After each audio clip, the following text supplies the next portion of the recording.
Maya-maya pa, si Shuvi nagbigay ng mensahe sa housemates. Teens, thank you.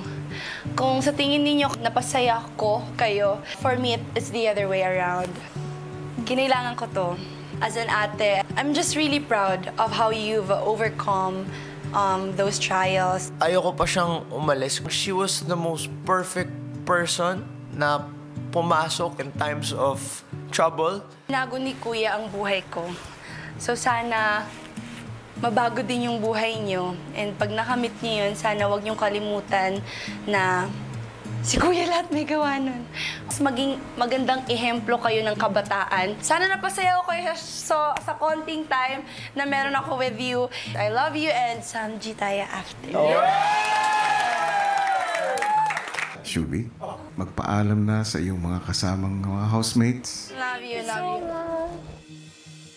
Sa pagbigay ko po ng daan sa kanila para mas maintindihan yung isa't isa, Kuya, masarap po siya sa pakiramdam, Kuya, na parang may purpose po ako dito sa bahay mo, Kuya. At feeling ko po yung purpose na yun ay nagawa ko po, Kuya, sa maikling panahon po dito, Kuya.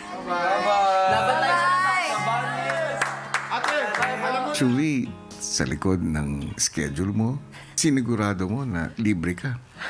Ikaw din nagbigay ng mga schedule na yun, eh. Ano ba yung pinagkakaabalahan mo ngayon? Mga kapamilya at mga kapuso, iniimbitahan ko po kayong lahat manood ng Call Me Mother po sa December 25 na po yan. Ngayon pa lang, kinocongratulate na kita, Shuvi, sa pelikula ninyo. Thank you, Kuya. Shuvi, ang aking island ate ng Cebu.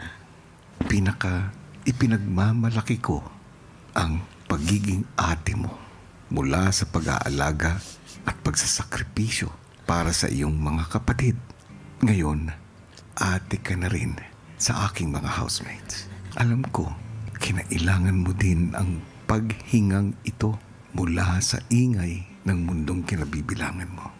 Kaya sana, sa muli na pagbabalik mo sa outside world, itbitin mo sa puso mo ang tagumpay ng pagbabahagi ng iyong sarili at lagi mong tatandaan.